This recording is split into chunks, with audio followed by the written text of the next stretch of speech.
Assalamualaikum warahmatullahi wabarakatuh.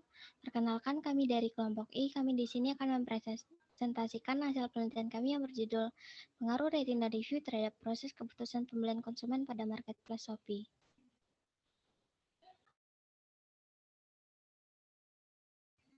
Perkenalkan anggota dari kelompok kami. Yang pertama ada saya sendiri, Nesya Krotaini, Sepia Ramadanti, dan Syifa Nurul Fadilah.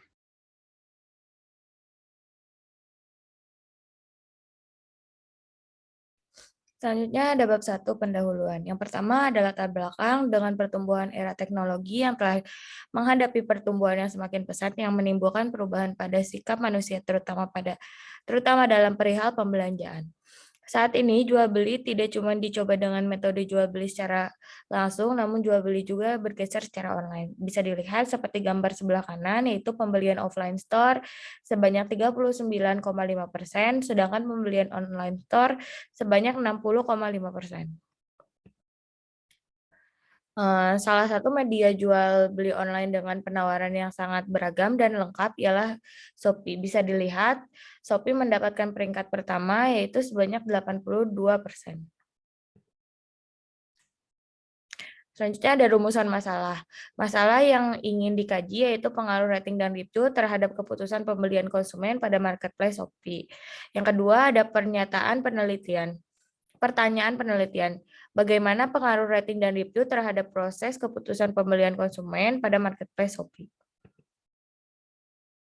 Selanjutnya, tujuan penelitian yaitu mengetahui pengaruh rating dan review terhadap proses keputusan pembelian konsumen pada marketplace Shopee. Manfaatnya yaitu ada dua.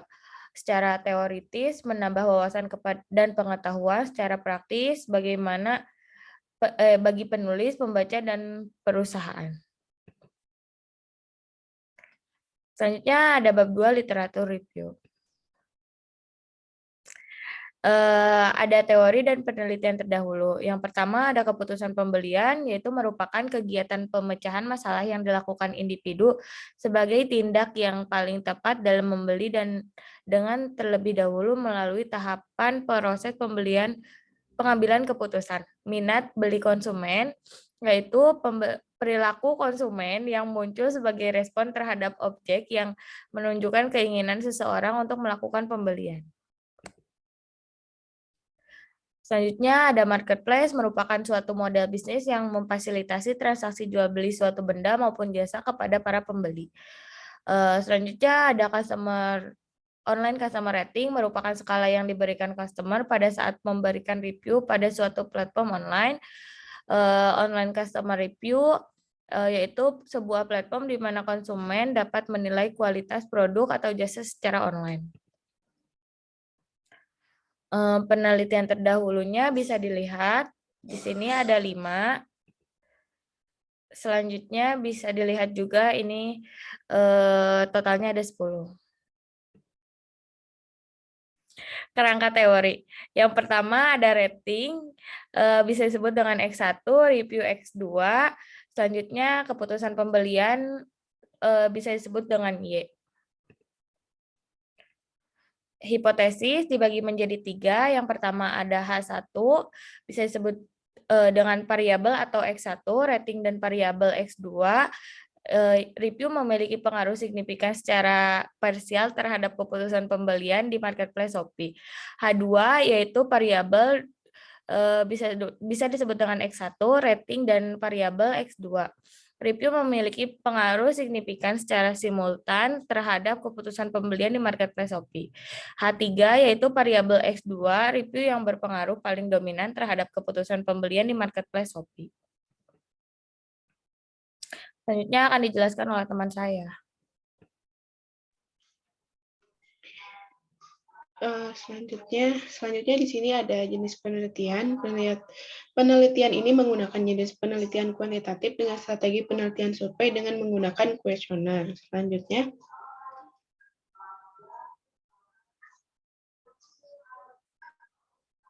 di sini merupakan tabel operasional kami yang mana terdapat 3 variabel, yaitu variabel X1 untuk rating, X2 untuk review, dan Y untuk keputusan pembelian dengan 6 subvariabel dan 12 indikator seperti yang ada pada tabel yang tertera.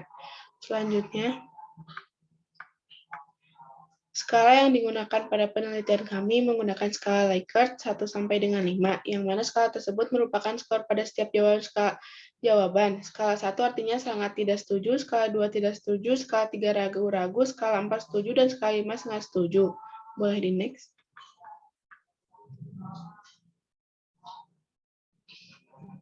Berikut merupakan tahapan penelitian yang dilakukan. Yang pertama, mengidentifikasi masalah, lalu landasan teori, lalu menentukan hipotesis penelitian, lalu menentukan populasi dan sampel, lalu melakukan pengumpulan data dengan membagikan kuesioner dan pengolahan data menggunakan SPSS yang terakhir menginterpretasikan untuk hasil penelitian yang kami dapatkan. Selanjutnya di sini ada populasi dan sampel. Untuk arti populasi itu sendiri merupakan keseluruhan dari objek penelitian yang mana populasi itu sendiri dapat dibedakan menjadi dua, yaitu populasi sasaran, yaitu seluruh pengguna marketplace Shopee, dan populasi sampling, yaitu seluruh yang mewakili pengguna marketplace Shopee. Next-nya. Pengumpulan data dan sumber data. Di sini data yang dikumpulkan berbentuk data primer yang diperoleh langsung oleh peneliti dari responden. Pada pengumpulan data ini kami menggunakan metode kuesioner yang mana karena populasi terkait sangat besar dan kuesioner bertujuan untuk mendapatkan informasi yang relevan. Boleh di next.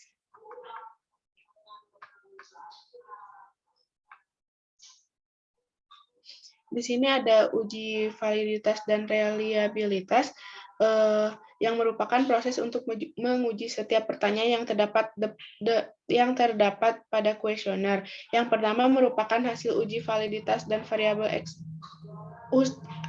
Uji validitas dari variabel X1 untuk rating. Berdasarkan tabel yang tertampil dapat diketahui hasil dari semua nilai signifikasi masing-masing pertanyaan dinyatakan valid. Yang kedua ada uji reliabilitas dari variabel X1 untuk rating. Berdasarkan tabel yang tertera, data variabel X1 dinyatakan valid, reliable. Next-nya.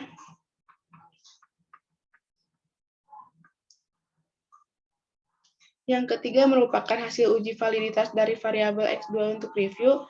Berdasarkan tabel hasil yang tertera dinyatakan valid. Yang keempat, uji reliabilitas dari variabel X2 untuk review. Berdasarkan tabel hasil yang tertera dinyatakan reliable. Next-nya. Yang kelima merupakan hasil uji validitas dari variabel Y untuk keputusan pembelian. Berdasarkan tabel hasil yang tertera, data variabel Y dinyatakan valid. Yang keenam, uji reliabilitas dari variabel Y untuk keputusan pembelian. Berdasarkan hasil yang tertera, kesimpulan dari data variabel Y dinyatakan reliable. Selanjutnya, yang terakhir di sini ada teknik analisis data. Pada penelitian ini kita menggunakan analisis data kuantitatif yang menggunakan analisis statistik. Selanjutnya akan dijelaskan oleh teman saya. Selanjutnya saya akan menjelaskan mengenai bab 4, yaitu hasil penelitian dan pembahasan. Next.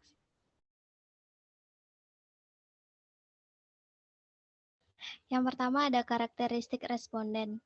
Berdasarkan screening, dari 60 responden yang mengisi kuesioner, terdapat 50 orang dengan persentase 98,3% jawab ya, dan 1 orang dengan persentase 1,7% jawab tidak.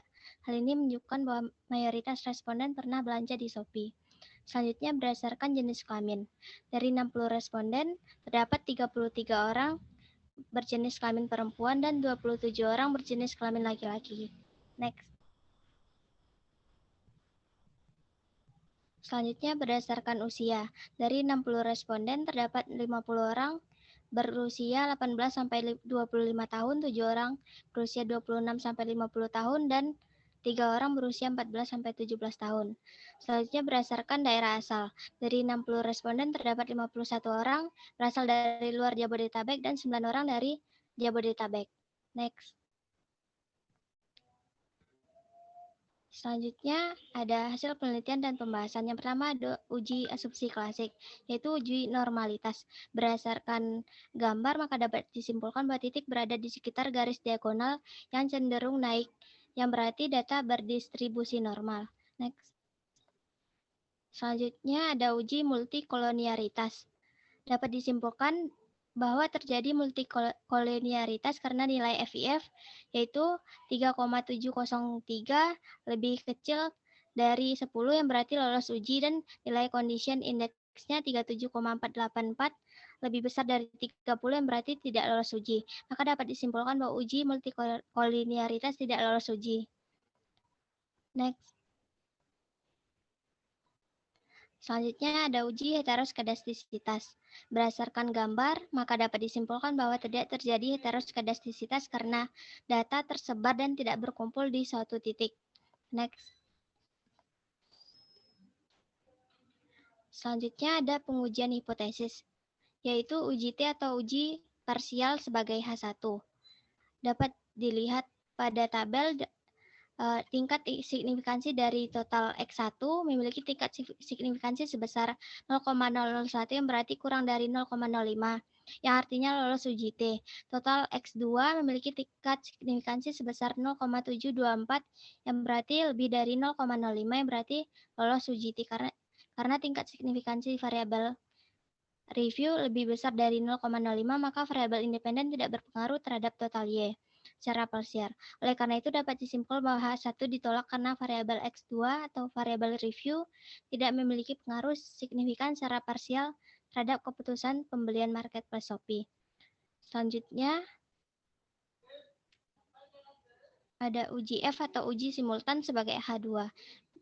Dari uji ANOVA atau F-test, nilai F hitung adalah 27,269 dengan tingkat signifikansi mendekati 0. Karena nilai signifikansi kurang dari 0,05, maka model regresi bisa digunakan untuk memprediksi total Y atau keputusan pembelian. Oleh karena itu, dapat disimpulkan bahwa H2 diterima karena variabel X1 rating dan variabel X2 review memiliki pengaruh signifikan secara simultan terhadap keputusan pembelian di marketplace Shopee. Next. Selanjutnya ada uji model atau koefisien determinasi sebagai H3. Berdasarkan hasil tabel, nilai R² adalah 0,489 yang merupakan nilai kuadrat dari R. Hal ini menunjukkan bahwa rating dan review terhadap proses keputusan pembelian konsumen hanya memiliki pengaruh sebesar 48,9%, sedangkan sisanya 51,1% dijelaskan oleh sebab lain. Oleh karena itu, dapat disimpulkan bahwa H3 ditolak karena variabel X2 review tidak berpengaruh paling dominan terhadap keputusan pembelian di marketplace Shopee. Next. Mungkin sekian presentasi dari kelompok kami. Assalamualaikum warahmatullahi wabarakatuh.